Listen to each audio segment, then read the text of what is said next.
Hello everyone, आज मी आपणास कॅन्डल्सबद्दल पूर्ण माहिती देणार आहे. तर कृपया आपण माझ्या चॅनलला सबस्क्राईब करा, म्हणजे यानंतरचे नवीन व्हिडिओ जे आहेत ते आपणास भेटून जातील. तर आपण जर शेअर मार्केट करत असाल तर त्यातील सगळ्यात महत्त्वाचा पार्ट जो आहे तो आहे कॅन्डल्स. तर यामध्ये आपण बार्स, लाईन, स्टेप लाईन हे सर्व यूज करू शकतो. परंतु आपल्याला जर एकदम सोप्या पद्धतीने शेअरबद्दल माहिती हवी असेल तर आपण ही कॅन्डल जी आहे ती यूज करू शकता. जे 99% लोक याच यूज करतात, मीही तीच यूज करत आहे. तर कॅन्डलच्या डेलीच्या 4 प्राइसेस असतात. त्यामध्ये फर्स्ट असते ओपन प्राइस, सेकंड आहे क्लोज प्राइस, थर्ड आहे हाय प्राइस आणि फोर्थ आहे लो प्राइस. हे कॅन्डलचे 4 टाईप झाले. तर आपल्याला ते कसे पाहिजे आहेत, तर मी सध्या डेची कॅन्डल जी आहे ती ते यूज करत आहे. जर आपण शेअर होल्डिंग करत असाल तर डेची कॅन्डल बेस्ट राहते. तसेच आपण वीकची कॅन्डलही पाहू शकता. वीकच्या कॅन्डलमध्येही आपल्याला बऱ्यापैकी माहिती भेटून जाते. शेअर कुठे बाय करायचा वगैरे आपण वीकची कॅन्डल पाहूनही ठरवू शकता. आपल्याला जर या चार्टचा किंवा हा जो शेअर आहे, हा मी शेअर जो घेतलेला आहे तो आहे टाटा पॉवर.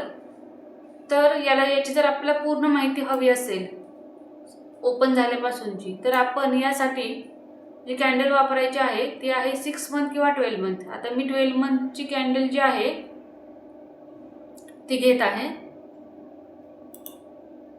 ही जी कॅन्डल ओपन झालेली आहे ती इथे पाहू शकता. मी 12 मंथची कॅन्डल ओपन केलेली आहे. तर यामध्ये हा जो शेअर आहे तो कितीला ओपन झाला, सध्या कितीला गेलेला आहे, हा जो पूर्ण डेटा आहे तो वर्षभराचा डेटा इथं भेटून जातो. तर हा पहा डेटा आलेला आहे. तर साधारणतः हे जे इयर आहे ते आहे 1 जानेवारी 20. तर 1 जानेवारी 20ला हा जो शेअर आहे तो इथे होता. तो जो शेअर आहे तो 74 रुपयांवरती होता. आणि नंतर ही जी कॅन्डल आहे ती आहे 1 जानेवारी 2024. म्हणजे 4 वर्षामध्ये 74 रुपयावरून त्याने हाय केलेला आहे 499 रुपये. तर हा जो शेअर आहे तो इथे जाऊन आलेला आहे पहा, 492 दाखवत आहे.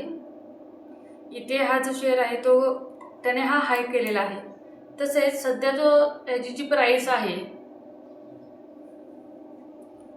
ही जी सध्याची प्राइस आपल्याला आपण ही कॅन्डल पाहिजे आहे सध्याच्या प्राइससाठी. हे पहा इथं जी कॅन्डल आहे तर 396 रुपये सध्याची ह्याची प्राइस आहे.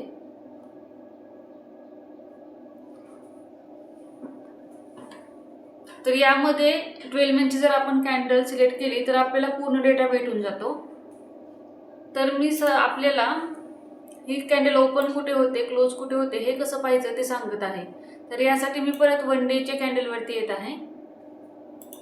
तर हे पहा, मी इथे 1 डेची कॅन्डल सिलेक्ट केलेली आहे. तर यातील आता मी एक जी कॅन्डल आहे ती ही कॅन्डल घेत आहे. ही ग्रीन कॅन्डल घेत आहे सध्या. हे पहा, मी ही कॅन्डल घेत आहे. तर ही जी ग्रीन कॅन्डल आहे ती नेहमीच पॉझिटिव्ह कॅन्डल असते. ती इथं ओपन झाली होती पहा. ही ओपन झाली होती 384 रुपयावरती. नंतर त्या ज्या कॅन्डलनी हाय केलेला आहे तो हाय केलेला आहे 393 रुपये. सॉरी, ह्या कॅन्डलनी 394 रुपये हाय केलेला आहे. हे पहा, झूम करून दाखवत आहे मी आपल्याला. 394 रुपये हाय केलेला आहे आणि इथे क्लोज झालेली आहे 392.95. म्हणजे 393ला ही क्लोज झाली. तसंच एक निगेटिव्ह कॅन्डल घेऊयात आपण, म्हणजे रेड कॅन्डल. ओके, ही जी कॅन्डल आहे ती नेहमीच वरती ओपन होत असते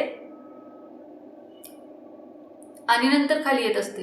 तर ही जी कॅन्डल आहे ती इथे ओपन झाली होती 399ला.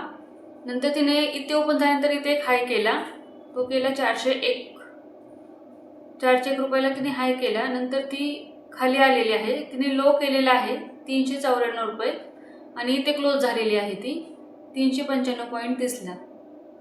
तर अशा प्रकारे हे 4 प्राइसेस असतात. एक असते ओपन, क्लोज, लो, हाय. अशा ज्या कॅन्डलच्या ज्या आहेत ते 4 प्राइसेस असतात.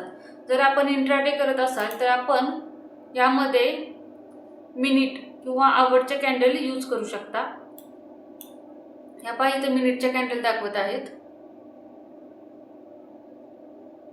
मिनिटमध्ये 1 minute, 2 minute, 10 minute, 15 minute, 30 minute, 45 minute या मिनिटच्या कॅन्डल आहेत. तसेच आवरच्या कॅन्डल आहेत 1 आवर, 2 आवर, 3 आवर, 4 आवर.